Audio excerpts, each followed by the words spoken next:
Oke, Assalamualaikum warahmatullahi wabarakatuh. Waalaikumsalam warahmatullahi wabarakatuh. Kuliah hari ini akan ada paparan mengenai awal perkuliahan, jadi kontrak kuliah. Nanti akan saya sampaikan target pembelajarannya dari mata kuliah ekonomi, keselamatan dan kesehatan kerja serta lingkungan. Jadi akan ada rancangan pembelajaran, ada target perkuliahan, target keluarannya apa, pembagian mata kuliahnya seperti apa, sampai metode perkuliahannya. Dan nanti akan saya berikan sedikit, ya, saya spill sedikit mengenai materi-materi yang akan saya sampaikan di kuliah-kuliah selanjutnya. Ya. Jadi ini di pertemuan hari ini saya akan membicarakan mengenai SDPL, CPMK mata kuliah ya, silabus, kemudian metode pembelajaran, penilaian dan sedikit kuliah tentang pengantar K3 lingkungan. Standar capaian pembelajaran lulusan diharapkan dari mata kuliah ini setiap mahasiswa mampu menguasai konsep, prinsip dan prosedur dalam bidang keselamatan dan kesehatan kerja atau K3, sehingga mampu menganalisis permasalahan keselamatan dan kesehatan kerja yang mempengaruhi kesehatan masyarakat melalui pemanfaatan teknologi informasi dengan internalisasi nilai norma kesehatan masyarakat. Oke, saya sampaikan dulu, nanti kita ada diskusi di sesi belakang. Jadi ini secara garis besarnya, ya, konsep perkuliahannya, tujuan pembelajarannya. Untuk mencapai tujuan yang tadi sudah saya sampaikan, akan ada kisi-kisi, ya, jadi bilang begitu, kisi-kisi dituangkan ke dalam capaian pembelajaran mata kuliah, terdiri dari 5 topik. Ya. Topik pertama yaitu memahami konsep K3, keselamatan kesehatan kerja, kemudian menjalankan konsep manajemen risiko bahaya, menganalisis laporan kesehatan kerja. Jadi kalau ada orang laporkan kecelakaan kerja itu apa yang harus dilakukan, formulirnya bagaimana, apa yang harus dilengkapi, ya, kita sebagai dokter perusahaan, ya, atau dokter kesehatan kerja. Kemudian menjelaskan konsep jaminan sosial kesehatan kerja atau kita sebut sebagai BPJS tenaga kerja, ya, tidak hanya BPJS kesehatan tapi kita fokuskan pada BPJS tenaga kerja. Kemudian menjelaskan konsep ergonomi dan konsep tentang hygiene industri. Ini pokok bahasan pertemuannya. Jadi akan ada 16 pertemuan yang dibagi menjadi 16 minggu. Dari pertemuan pertama yang kita lakukan hari ini yaitu mengenai pengantar dan konsep ergonomi dan K3 lingkungan, kemudian konsep bahaya risiko. Nah, jadi kalau kita bicara mengenai K3 lingkungan dan ergonomi, itu fokusnya adalah bagaimana kita bisa mengidentifikasi. Nah, misalnya kayak kuliah sekarang saat ini di kelas. Di kelas ini ada faktor bahaya apa? Ya, apakah mungkin cahaya yang terlalu silau, ruangannya yang terlalu panas misalnya, kondisi fisiknya, atau mungkin kondisi psikologisnya tidak nyaman, ya, terlalu gaduh dan lain sebagainya, atau bahkan mungkin sampai pada aspek ergonominya, meja kursi yang kurang sesuai, kursi yang terlalu rendah atau meja yang terlalu rendah sehingga saat mengetik atau saat menulis kita tidak membungkuk begitu, ya, sehingga menyebabkan resiko apa, gangguan di belakang namanya muskuloskeletal disorder, ya, atau kalau orang Jawa bilang boyon. Kemudian pertemuan ketiga kita juga lakukan identifikasi bahaya, ya. Metode yang kita gunakan adalah JSA atau Job Safety Analysis, ya, dan penilaian risiko menggunakan gradasi, Hazard Identification, Risk Analysis, dan Determinant Control. Nanti itu akan ada di pertemuan berikutnya. Kemudian pertemuan keempat kita lakukan hierarchy control atau pengendaliannya. Itu prinsipnya, konsepnya seperti apa, nanti akan saya terangkan. Kemudian konsep K3, ya, kemudian teori kecelakaan kerja. Jadi seseorang bisa mengalami kecelakaan kerja itu ternyata ada teorinya, ya, ternyata ada teorinya, sehingga nanti ternyata penyebabnya faktor manusia, ternyata penyebabnya karena alatnya memang tidak sesuai, ya, tidak proper untuk digunakan, tapi dipaksakan untuk digunakan sehingga terjadi malfunction dan terjadi kecelakaan kerja. Kemudian ada komunikasi K3, ya, itu salah satunya adalah work permit. Work permit itu izin kerja. Contoh, orang yang bekerja di ketinggian, ya, orang bekerja di ketinggian lebih dari 10 meter, ya, gedung bertingkat. Orang yang bekerja di ketinggian itu harus punya work permit, harus punya izin kerja. Izin kerjanya apa contohnya? Orang yang bekerja di ketinggian dia harus sudah pernah ikut pelatihan bekerja di ketinggian. Terkait pelatihannya, satu, tidak boleh fobia terhadap ketinggian. Gak mungkin dong orang fobia ketinggian bekerja di ketinggian. Satu. Yang kedua, orang itu harus bisa menggunakan alat pelindung diri yaitu body harness yang diikat di badan itu supaya saat bekerja di ketinggian dia tidak sampai jatuh. Ya. Pertemuan ke-8 kita lakukan ujian tengah semester. Kemudian pertemuan ke-9 kita ada materi mengenai konsep kesehatan kerja dan penyakit akibat kerja. Ya. Untuk mahasiswa kedokteran, mahasiswa kesehatan masyarakat, mungkin juga perawat dan bidan, itu fokus utamanya dari sini. Bagaimana sebuah kondisi tempat kerja, apakah itu tempat duduknya, tempat kerjanya, AC-nya, debunya, kondisi psikologinya itu dapat mengakibatkan penyakit akibat kerja. Apakah sakit pinggang atau low back pain itu merupakan penyakit akibat kerja? Tergantung penyebabnya. Nah, kita belajar itu. Ya, kemudian pelaporan dan analisis kesehatan kerja kaitannya dengan BPJS tenaga kerja seperti tadi saya sampaikan. Jadi bagaimana kita membuat pelaporan, ya, pelaporan mengenai kalau ada kecelakaan kerja apa sih yang harus dilaporkan? Formulirnya bagaimana follow up-nya? Karena apa? Itu penting. Karena formulir itu nanti atau apa yang kita laporkan nanti berkaitan dengan kompensasi yang diberikan oleh perusahaan. Apakah kalau memang itu kecelakaan kerja dan penyebabnya, jadi ya setelah kita investigasi kecelakaan, ternyata penyebabnya adalah kelalaian pemberi kerja, kelalaian perusahaan karena tidak menyiapkan atau tidak menyediakan alat pelindung diri sehingga pekerja itu menjadi celaka, maka kecelakaan kerja itu juga menjadi tanggung jawab dari perusahaan atau pemberi kerja, sehingga pemberi kerja punya kewajiban untuk memberikan kompensasi. Nah, itu diaturnya di BPJS tenaga kerja. Ada angkanya, ada undang-undangnya, ada aturannya. Kemudian ergonomi kita menjadi dua subtopik, ergonomi pekerja dan ergonomi tempat kerja. Apa bedanya? Kalau ergonomi pekerja itu fokus pada orang ini. Termasuk teman-teman di sini kan sudah belajar tentang antropometri, tanda vital, betul ya, tekanan darah, respirasi rate, kemudian kondisi nadi ya, pulse rate dan sebagainya. Nah, itu menjadi faktor dari ergonomi pekerja. Bagaimana seseorang itu agar bekerja itu selalu dalam kondisi yang bagus, ya, tidak sampai kondisi basal, tapi juga tidak dalam kondisi stres secara fisik maupun psikologis. Nah, itu yang kita bahas ada dua aspek. Yang kedua, ergonomi kita juga yang kita atur, yang kita setting bukan hanya orangnya, tapi juga ruangannya, termasuk di sana ada pencahayaannya bagaimana, alat tools yang digunakan seperti apa, meja kursinya seperti apa, layarnya seperti apa, apakah sudah sesuai ketinggian sekian, jangan-jangan sampai apa, bahasa Jawanya dangak gitu ya, atau mungkin bahkan terlalu rendah, mungkin cahayanya yang kurang, itu namanya ergonomi tempat kerja. Ya, jangan sampai sebenarnya sudah fit nih orangnya, tapi tempat kerjanya tidak sesuai, atau tempat kerjanya bermasalah dalam aspek K3 dan aspek ergonomi, maka itu dapat menyebabkan ketidakproduktifan dari pekerja. Ya. Kita anggap mahasiswa itu juga sebagai pekerja. Kemudian kita juga belajar mengenai perhitungan beban kerja fisik maupun beban kerja mental. Ya, fisik paling mudah yang biasa kita lakukan adalah pengukuran denyut nadi. Kalau denyut nadinya lebih dari ada rumusnya, usia dikurangi 20 dikurangi 70% dari nadi maksimal, maka itu sudah mencapai beban kerja yang tinggi. Jadi ada perhitungannya. Beban kerja mental lebih kepada kita menggunakan kuesioner maupun respon individu. Ya. Ada pengukurnya, ada tesnya. Kemudian hygiene industri itu lebih kepada kita belajar mengenai bagaimana sebuah industri itu hygiene. Hygiene itu bersih. Hygiene itu bersih dari bahaya. Nah, kalau hygiene industri itu sebuah tempat industri yang dia bersih dari penyebab-penyebab bahaya. Jangan sampai di tempat industri itu ada minyak yang tercecer, resikonya apa?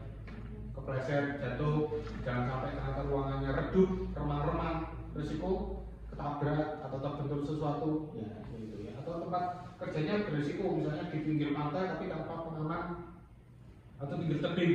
Ya, saya pernah ke daerah satu tempat itu restonya bagus itu di daerah Kupang ya.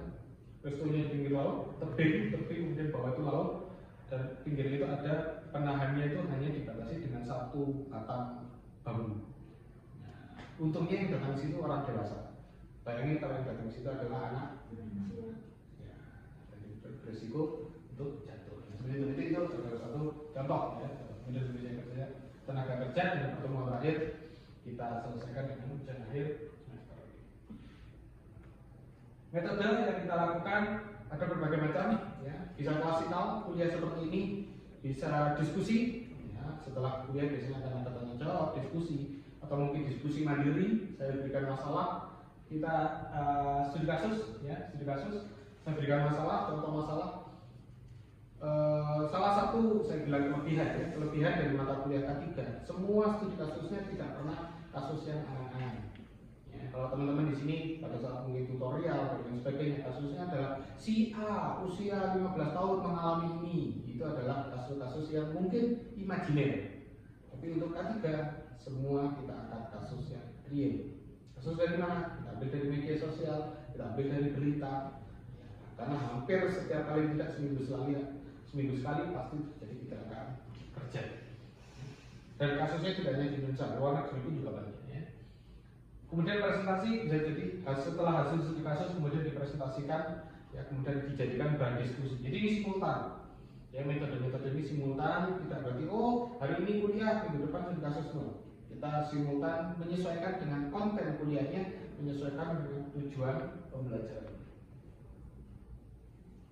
Oke, penilaian bagaimana nanti? Nah, ada berbagai aspek, ya. Kita nilai dari studi kasus. Saya lebih banyak memberatkan pada studi kasus. Dari studi kasus itu, pembahasan studi kasus, diskusi pada studi kasus, saya bisa menentukan si A ini paham nggak sih apa yang dia omongin? Si B ini ngerti nggak? Kelas ini paham nggak dengan kasus yang diangkat? Nah, dari situ saya juga menilai keaktifan, konten yang dipresentasikan, dan sebagainya. Partisipasi termasuk presensi, kehadiran sikap UTS dan UAS juga mendapat porsinya masing-masing. Ini daftar pustaka yang menjadi pedoman basic. Sebenarnya ada banyak, ada sekitar 34 referensi. Tapi paling tidak ini yang menjadi basic untuk kuliah ekonomi dan teknik lingkungan. Oke, sedikit pengantar supaya paling tidak tahu. Ada yang sudah pernah dengar K3? Pernah tahu di mana? Di pabrik. Pabrik biasanya ada logonya bulat, warna hijau. Logo apa itu? Lambang apa itu? K3. Bentuknya seperti apa? Besi, gerigi, ya. Besi gerigi. Itu ada maknanya. Itu artinya adalah mobilitas seperti semua yang kita bergerak. Ya, karena memang seorang pekerja itu dia harus bergerak. Dan ada ruji-rujinya, betul ya? Ruji-rujinya kalau dihitung ada berapa itu kira-kira? Ada berapa? Ada contohnya ya? Oh, ada contohnya. Ruji-rujinya itu ada 11. Kenapa 11? 11 itu adalah 11 bab yang tertuang pada Undang-Undang Nomor 1 Tahun 1970 sebagai undang-undang induk dari semua pedoman, semua aturan yang terkait dengan K3 di Indonesia. Ya, Undang-Undang Nomor 1 Tahun 70 tentang keselamatan kerja. Kemudian dijabarkan lagi melalui keputusan Menteri Tenaga Kerja Nomor 463 Tahun 93. Tujuannya K3 adalah mewujudkan masyarakat dan lingkungan kerja yang aman, sehat dan sejahtera sehingga tercapai suasana lingkungan yang aman, sehat, nyaman sesuai dengan kondisi pekerja itu sendiri. Jadi istilahnya kalau bahasa Jawanya itu budal mulai selamat. Ya, berangkat sehat, pulang sehat, berangkat selamat, pulang selamat. Ya, jadi tidak kurang satu apapun. Itu sebenarnya itu tujuan utamanya kenapa K3 itu penting. Secara definisi yang namanya selamat, yang namanya keselamatan kerja. Selamat itu berarti selamat terbebas. Ya. Selamat trek, untung nggak kena apa-apa. Ya. Selamat itu terbebas dari segala macam yang sesuatu yang dapat mengakibatkan kerugian daripada kita maupun pada kondisi tempat kerja kita atau mungkin juga keluarga di rumah dan sebagainya. Ya. Terbebas dari bahaya di tempat kerja artinya terbebas adalah tidak mengalami atau mengalami tapi memiliki dampak yang minimal atau mungkin bahkan negatif. Jadi, oh tadi aku jatuh tapi tidak apa-apa. Nah, itu istilahnya mengalami kecelakaan tapi tidak mengalami dampak yang signifikan. Itu adalah tujuannya. Bagaimana supaya itu terjadi? Ya K3-nya harus diperbaiki, ya, harus dijunjung tinggi, ya. Oke, nah, seseorang dapat mengalami kecelakaan, ya. Seseorang dapat mengalami kecelakaan itu karena ada satu kondisinya, ada penyebabnya. Ya, kalian misalnya kasus, saya ambil contoh nih, nah ini kan studi kasusnya. Kita dekat dengan salah satu mall di depan ya, ada Matos. Ada yang pernah dari UM ke Matos menyeberang jalan? Oke, resikonya apa menyeberang jalan? Kenapa bisa sampai tertabrak? Tertabrak adalah unsafe act-nya. Kenapa seseorang bisa sampai tertabrak? Mungkin kurang hati-hati. Bagaimana? Contohnya kurang hati-hati?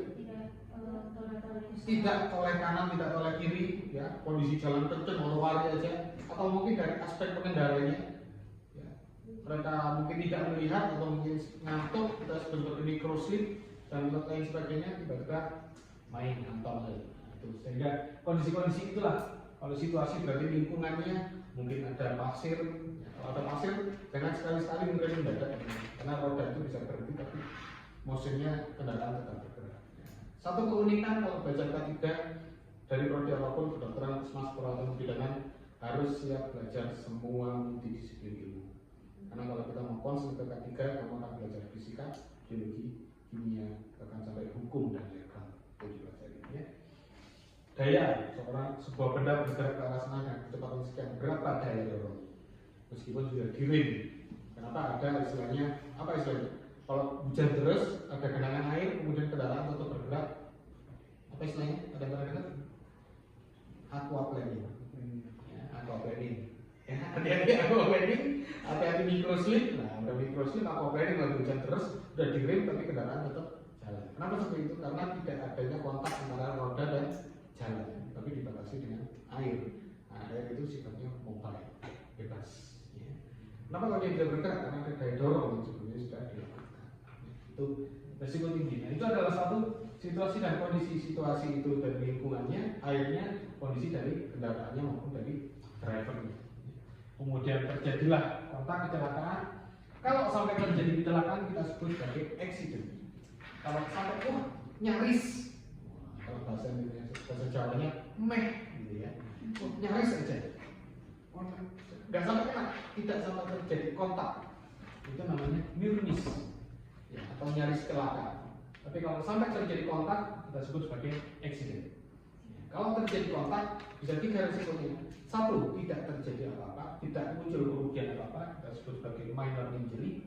Atau terjadi luka, ya, luka red, gas, cuman cukup dengan perawatan di klinik atau cukup perawatan di UGD rumah sakit kemudian pulang hanya one day care saja batasannya, maka itu minor injury, ya. Atau sampai operasi, ya, tapi tidak sampai meninggal dunia. Kalau sudah sampai fatality atau death itu sudah menjadi concern yang sangat penting, ya. Dan itu yang perlu kita hindari. Bagaimana cara menghindarinya?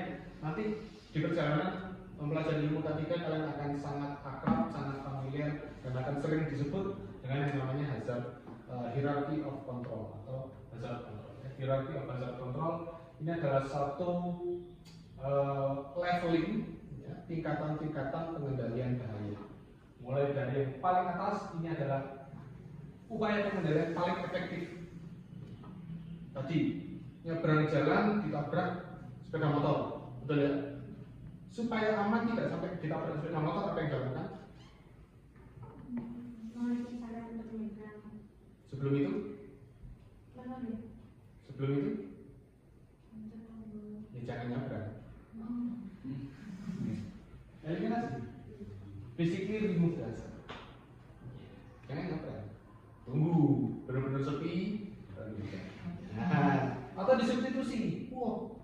Ada yang asalnya mungkin dari Jakarta, Surabaya, kan sering macet tuh, ya, mau nyebrang sulit, kendaraan ngebut. Akhirnya kita substitusi, yang tadinya menyeberang di jalan raya, akhirnya menyeberang menggunakan jembatan.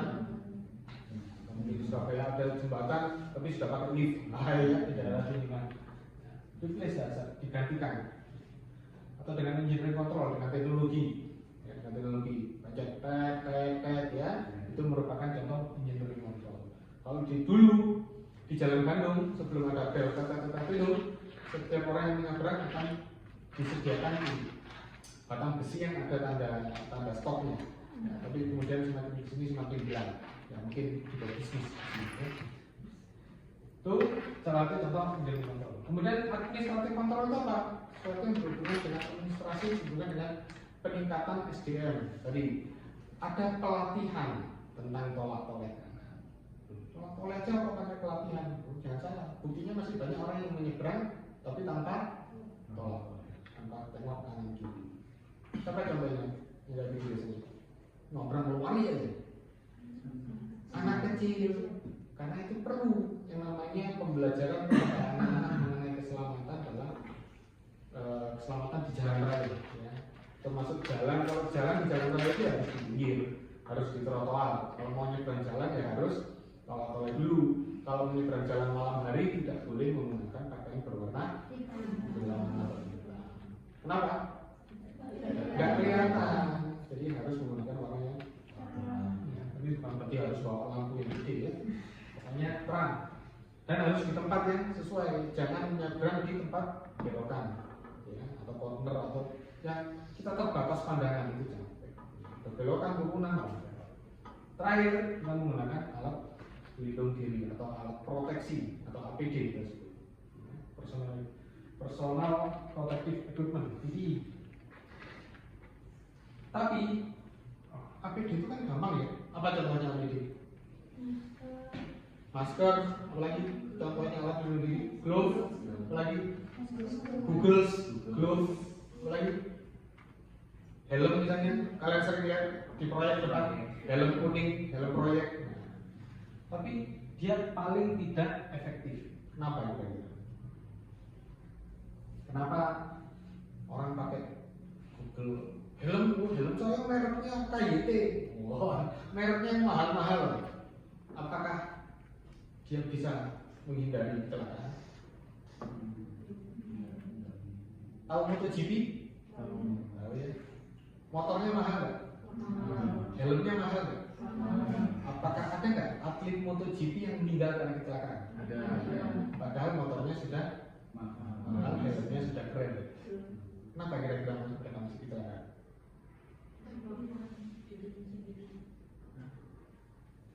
Karena mereka masih ngebut.